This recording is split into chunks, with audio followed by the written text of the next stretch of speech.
বাগিচালৈ যাওঁ ব'লা। এদিন ৰেণু বাইদেৱে প্ৰণৱ, আৰতি, জেনিফাৰ আৰু ছাজিদাক লৈ এখন বাগিচালৈ গৈছিল। বাগিচাখন বিভিন্ন ধৰণৰ গছ-গছনিয়ে ভৰি আছিল। ৰেণু বাইদেৱে তাত থকা গছ-গছনিবোৰৰ বিষয়ে তেওঁলোকৰ আগত সুন্দৰকৈ বৰ্ণনা কৰিছিল। ৰেণু বাইদেউ, তোমালোকে বাগিচাখনৰ গছ-গছনিবোৰলৈ চোৱাচোন। এইবোৰৰ কিছুমান গছ ওখ, কিছুমান জোপোহা আৰু কিছুমান চাপৰ আৰু লেহুকা। এনেধৰণৰ গছ-গছনিবোৰেই হৈছে উদ্ভিদ। গতিকে আমাৰ চাৰিওফালে থকা এয়া হৈছে উদ্ভিদ। এই সকলোবোৰকে উদ্ভিদ বুলি কোৱা হয়। এই সকলোবোৰেই হৈছে একোজোপা উদ্ভিদ। বাঁহ গছ আছে, বন আছে, লতা আছে,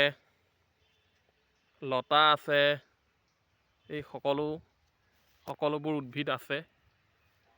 এই গোটেই সকলোবোৰ যিবোৰ সেউজীয়া হৈ আছে, এই সকলোবোৰেই হৈছে একোজোপা উদ্ভিদ। মানে সকলোবোৰকে আমি উদ্ভিদ বুলি কওঁ। পাঠটিত আছে বৃক্ষজাতীয় উদ্ভিদৰ বিষয়ে আছে। প্ৰথমে আছে ইয়াত আমি যদি চাওঁ যে যিবোৰ উদ্ভিদৰ গা গছবোৰ টান আৰু শকত আৰু ডাল পাতেৰে ভৰি থাকে, এনেধৰণৰ উদ্ভিদবোৰেই বৃক্ষজাতীয় উদ্ভিদ। মানে যিবোৰ গছৰ গা গছডাল টান আৰু শকত আৰু ডাল পাতেৰে ভৰি থাকে, এনেধৰণৰ উদ্ভিদবোৰেই বৃক্ষজাতীয় উদ্ভিদ।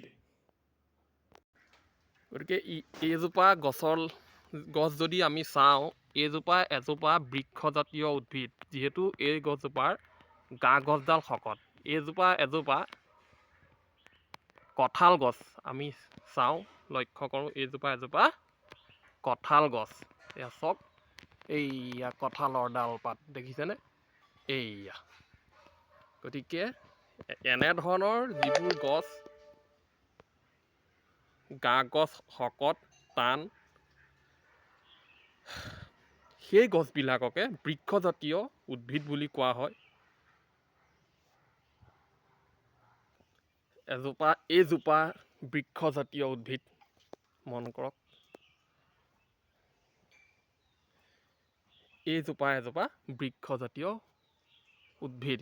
ইয়াৰো গা গছ টান, শকত আৰু ওখ হয়। আমি যদি কঁঠাল গছজোপালৈও মন কৰোঁ, এয়া ওখ। গা গছ টান, শকত আৰু ওখ। ইয়াৰ পিছতে আহিলে গুল্মজাতীয় উদ্ভিদ। বৃক্ষতকৈ চাপৰ আৰু জোপোহা। মানে উদ্ভিদজোপাতকৈ চাপৰ আৰু জোপোহা।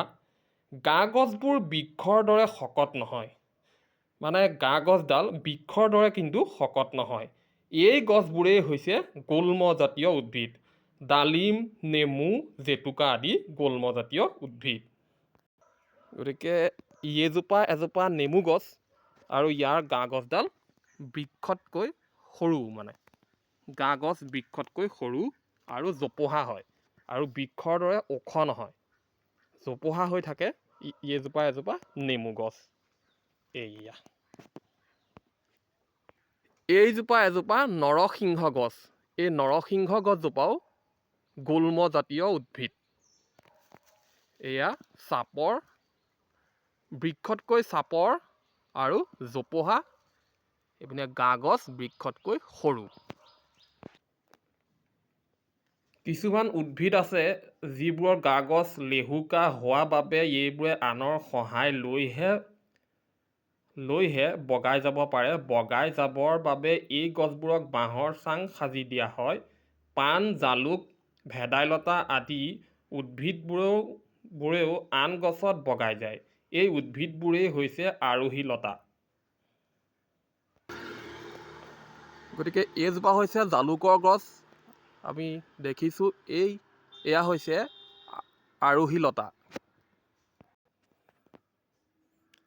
আনহাতে ৰঙালাও, তৰমুজ আদি গছবোৰে মাটিত বগাই যায়। এনেদৰে বগাই যোৱা উদ্ভিদবোৰে হৈছে লতাজাতীয় উদ্ভিদ। যে ৰঙালাও, তৰমুজ আদি গছবোৰে মাটিত বগাই যায়, মানে এইদৰে বগাই যোৱা উদ্ভিদবোৰ হৈছে লতাজাতীয় উদ্ভিদ। এতিয়া তৃণজাতীয় উদ্ভিদ, ঘাঁহ, দুবৰি বন, ধান আদি তৃণজাতীয় উদ্ভিদ। এই তৃণজাতীয় উদ্ভিদবোৰ সৰু আৰু ইহঁতৰ গা গছ কোমল। কিছুমান তৃণজাতীয় উদ্ভিদৰ গা গছ ফপলা, যেনে বাঁহ গছ। গা গছ টান আৰু ওখ হ'লেও বাঁহ গছ এবিধ তৃণজাতীয় উদ্ভিদ।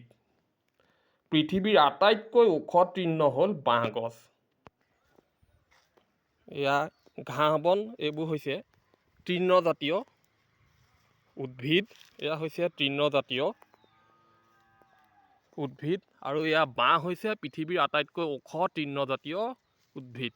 এয়া বাঁহ হৈছে পৃথিৱীৰ আটাইতকৈ ওখ তৃণজাতীয় উদ্ভিদ। গতিকে ভিডিঅ'টো ইমানতে সামৰণি মাৰিলোঁ। ধন্যবাদ।